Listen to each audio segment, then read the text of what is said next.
Welcome guys, जेके loan job channel में आपका बहुत बहुत स्वागत है। सब्सक्राइब कीजिए जेके लोन जॉब चैनल को और पाइए रोजाना फिजिक्स, केमिस्ट्री, बायोलॉजी के मल्टीपल चॉइस क्वेश्चन जो आपके एंट्रेंस एग्जाम के लिए बहुत ही ज़्यादा हेल्पफुल है। सो गाइज, ये हमारा मॉर्निंग का वीडियो है, सुबह का, और इसमें हम केमिस्ट्री यानी कि रसायन विज्ञान डिस्कस करते हैं। ठीक है। सो अगर इवनिंग वाला यानी कि शाम का वीडियो नहीं देखा है तो उसका लिंक नीचे दिया हुआ है। शाम को अपलोड कर दिया था हमने फिजिक्स का, क्योंकि फिजिक्स का जो भौतिक विज्ञान शाम को अपलोड होती है। ठीक है। और सुबह में केमिस्ट्री। ठीक है ना। तो चलिए शुरू करते हैं। शाम को आपको भौतिक विज्ञान का वीडियो मिल जाएगा, देख लेना चैनल पे आगे। चलिए शुरू करते हैं। 1,2-डाइब्रोमो 1-फिनाइल एथेन को एसिटोफिनोन में बदलने के लिए अभिक्रमकों के उपयुक्त सेट की पहचान कीजिए। Identify the suitable set of present to covalent dibromo phenyl ethylene into acetophenol. Option आपके सामने हाजिर है। NaNH2 या फिर के इसके साथ 2 अथवा, ठीक है, और KMnO4, NaNH2 या फिर H2O, HgSO4, H2SO4 जिसको सल्फ्यूरिक अम्ल बोलते हो, KOH, ये ऑप्शन आप देख सकते, H2O, HgSO4, H2SO4 या फिर KOH, KMnO4। बताइए। 1,2-डाइब्रोमो 1-फिनाइल एथेन को एसिटोफिनोन में बदलने के लिए अभिक्रमकों के उपयुक्त सेट की पहचान कीजिए। आपको अभिक्रमक का उपयुक्त सेट आपको बताना है। केमिस्ट्री में तो रिएक्शन याद करना इंपॉर्टेंट है गाइस। कौन सी रिएक्शन किस प्रकार से होगी, क्या क्या चीज़ें मिलके क्या बनेगा प्रोडक्ट। ठीक है। और इसके लिए उत्प्रेरक कौन सा यूज होगा। सो सिंपल, इसके लिए राइट ऑप्शन हो जाएगा आपका NaNO2, NaNH2, H2O, HgSO4 और H2SO4 राइट ऑप्शन हो जाएगा। इसी प्रकार के क्वेश्चन आपके बनते हैं जहाँ पर आपको थोड़ा सा दिमाग लगाना होता है। चलो आगे। निम्न में से ताप सुगटने के लिए एक उदाहरण की पहचान कीजिए। Identify example for thermoplastic form the flowing. निम्न में से ताप सुगड़ने के लिए एक उदाहरण की पहचान कीजिए। यूरिया, फॉर्मेल्डिहाइड, बेकेलाइट, टेरेलिन और पॉलीविलाइन एसीटेट। निम्न में से ताप सुगड़ने के लिए एक उदाहरण की पहचान कीजिए। इसका राइट ऑप्शन हो जाएगा, हमने आपको पढ़ा दिया था ना ये बहुलक GK के चैनल में। जी हाँ बिल्कुल, वहाँ से क्वेश्चन आया है ये। इसका राइट ऑप्शन हो जाएगा आपका पॉलीविलाइन एसीटेट। एक होता है पॉलीविलाइन क्लोराइड और एक होता है polyvinyl acetate.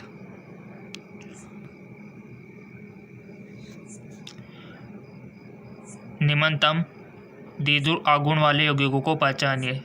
Identify the compound with the largest dipole moment. Option आपके सामने हाजिर है। CH triple bond C CH2 CH3 या फिर CH3 C triple bond C CH3 या फिर CH triple bond C single bond इसमें CH डबल बॉन्ड CH2। निम्नतम द्विध्रुव आघूर्ण वाले यौगिक की पहचान करनी है डाइपोल मोमेंट जिसका लेस हो। ठीक है। ये द्विध्रुव आघूर्ण पूछ लिया जाता है बहुत सी बार, इसका थोड़ा सा ख्याल रखना। अगर ख्याल नहीं रखोगे तो बुरा मान जाएगा और आपके मार्किंग माइनस हो सकती है। ठीक है। वैसे माइनस तो नहीं हो सकती बट नंबर कम ही आएंगे अगर आप इसको करोगे नहीं तो। इसका राइट ऑप्शन हो जाएगा आपका ऑप्शन सेकेंड। ठीक है। चलो जी आगे। पेट्रोलियम उत्पादों के उपयोग के संबंध में निम्न में से कौन सा कथन गलत है। यानी कि आपको पेट्रोलियम उत्पादों की जानकारी होनी चाहिए, तभी तो आप बता पाओगे कि ये चीज़ गलत है। ठीक है। Which among the following statement incorrect regarding the use of petroleum product. मोटरों में ईंधन के रूप में गैसोलीन का उपयोग किया जाता है। घरेलू प्रयोजन के लिए ईंधन के रूप में लिग्नोल ऑयल का उपयोग किया जाता है। केरोसिन का उपयोग ईंधन के रूप में किया जाता है। या फिर पेट्रोलियम जेली गैर वाष्पशील पदार्थ है जिसका उपयोग दवा की तैयारी में किया जाता है।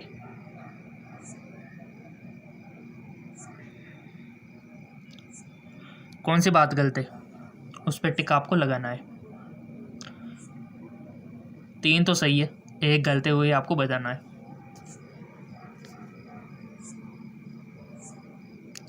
आई होप आपने टिक लगा दिया होगा। Let me check. इसका गलत आंसर है मोटरों में, यानी कि असत्य। मोटरों में ईंधन के रूप में गैसोलीन का उपयोग किया जाता है। मोटरों में ईंधन के रूप में गैसोलीन का प्रयोग किया जाता है। ऑप्शन पहला वाला इसका राइट ऑप्शन हो जाएगा। ठीक है, चलो निम्न में से किस यौगिक में सबसे कम आबंद वियोजन एंथैल्पी तापीयदार्यता सहित CH आबंद है?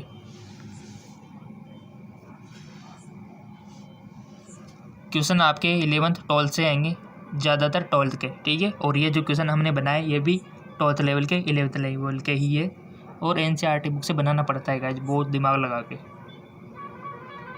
सो इसका राइट ऑप्शन हो जाएगा। पहले क्वेश्चन देख लो। निम्न में से किस यौगिक में सबसे कम आबंद वियोजन एंथैल्पी तापीयदार्यता सहित CH आबंद है? 2 dimethyl propane, benzene, एनपेंटेन, toluene.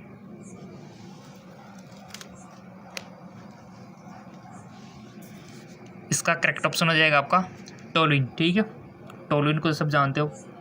Toluene benzene का थोड़ा ध्यान रखना, बहुत सारे बेंजीन टोलुइन के एक ही समझ लेते हैं, बट अंतर है बहुत सारा इसमें। नेक्स्ट, निम्न में से कौन से संकुल पौधों या पशुओं की जैविक प्रणालियों में स्वाभाविक रूप से नहीं पाए जाते? Which among the following complex is not found naturally in the biological system of plant animal? Cyanocobalamin, या फिर सिस्प्लाटिन, या फिर हीमोग्लोबिन, या फिर कार्बोक्सीपेप्टिडेज। निम्न में से कौन से संकुल पौधों या पशुओं की जैविक प्रणालियों में स्वाभाविक रूप से नहीं पाए जाते? देखो, नहीं पाए जाते यानी कि आपको पता होना चाहिए कि क्या क्या पाया जाता है, तभी तो आप इसमें बता पाओगे कि हाँ ये नहीं होता। ठीक है,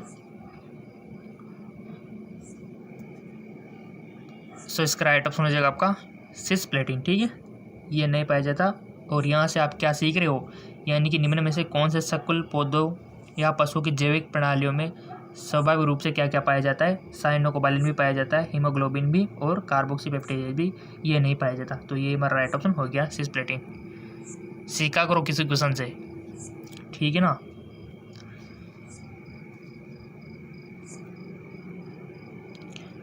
निम्न में से किस सम्मिश्रण में उच्चतम विद्युत चालकता होगी? ऑप्शन आपके सामने हाजिर है।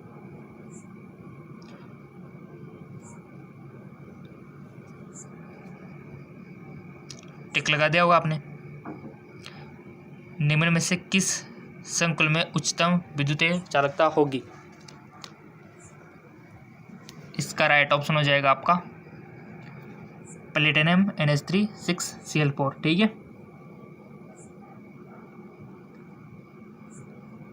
Option past.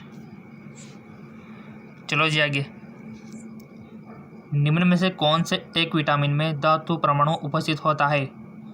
Which of the following vitamin contain a metal atom? Riboflavin, vitamin A, vitamin C, vitamin B12। देखो, हमने आपको जो पढ़ाया था ना GK MCQs MK चैनल और RVHS MK चैनल पे, विटामिन से बता दो तो फिर किसमें धातु परमाणु उपस्थित होता है?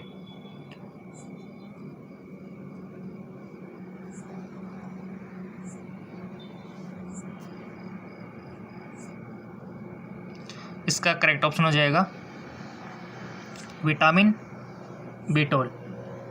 कौन सी धातु होती है ये भी पूछ ले जाए तो क्या बताओगे आप? भाई आपने बता दिया कि विटामिन में धातु परमाणु तो विटामिन B12 में होती है धातु, बट कौन सी होती है? कोबाल्ट। ठीक है, याद रखना। RVHS MK चैनल पे बताया था मैंने वीडियो में। ठीक है, जिन्होंने वीडियो देख लिया वो तो फायदे में है, और वीडियो सारे देखो, हमारे GK MCQ MK चैनल वालों को भी देखो, वहाँ से भी काफ़ी सारे क्वेश्चन बन रहे हैं। और क्वेश्चन तो देखो बहुत सारे आपको डायरेक्ट भी मिल जाएंगे, देखना। चलो आगे। विटामिन B12 हो गया इसमें, जिसमें धातु पाई जाती है। निम्न में से कौन सा वास्तविक विलयन का एक उदाहरण है? Which of the flowing example of drift solution? Pumice पत्थर, प्रोकम रब्बा, जिंक अमलगम या फिर जूता पॉलिसी। इसका करेक्ट ऑप्शन हो जाएगा आपका जिंक अमलगम, यसद सम्मिश्रण। चलो आगे। मिथाइल क्लोराइड में CCl आबंध की तुलना में क्लोरोबेंजीन का CCl आबंध होता है। CCl bond of chlorobenzene comparison of CCl bond methyl chloride. लंबा और मजबूत, लंबा और कमजोर, छोटा और मजबूत, छोटा और कमजोर।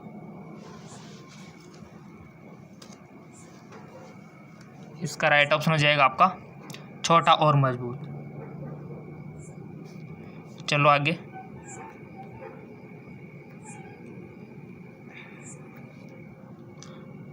एम धातु 5.5 एंगस्ट्रम की कोर लंबाई वाले एक FCC प्लग केंद्रित घन जालक में क्रिस्टल बनाती है। धातु के घनत्व की गणना कीजिए यदि इनमें 0.3% फ्रैंकल दोष से दिया गया है। M का मोलर द्रव्यमान 40 ग्राम पर मोल। ऑप्शन आपके सामने हाजिर है। 0.77, 0.48 या फिर 1.55 या फिर 1.00।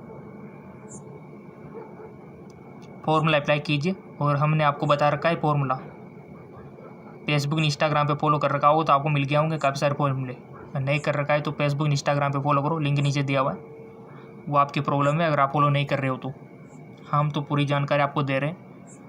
GK MCQs के चैनल पर भी वीडियो रोजाना दे रहे हैं और ये जो JK लॉन्च जॉब चैनल है इस पर भी वीडियो सुबह में और शाम को दोनों टाइम पर प्रॉपर रेगुलरिटी दे रहे हैं, ठीक है। सो इसका राइट ऑप्शन हो जाएगा आपका 1.55। चलो जी आगे। -8 डिग्री सेंटीग्रेड पर एक विद्युत रोधित पात्र में रखा गया पानी अचानक जम जाता है। इस प्रणाली का एंट्रोपी परिवर्तन बताना है आपको।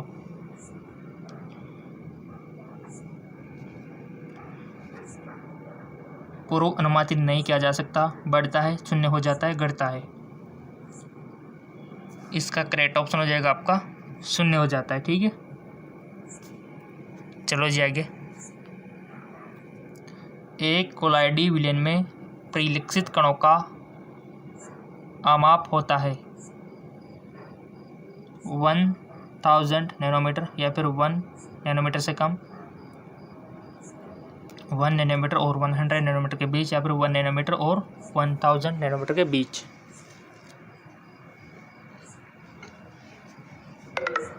सो इसका राइट ऑप्शन हो जाएगा आपका 1 नैनोमीटर और 1000 नैनोमीटर के बीच। चलो आगे। 1 नैनोमीटर और 1000 नैनोमीटर के बीच।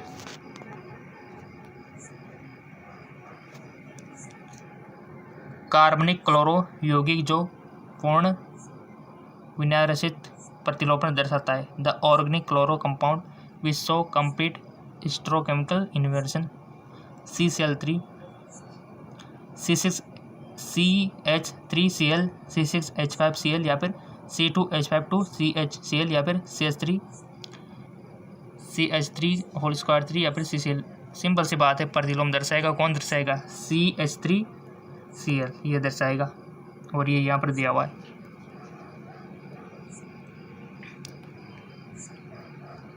फिजिक्स का वीडियो शाम को मिल जाएगा आपको, देख लेना चैनल पे आके।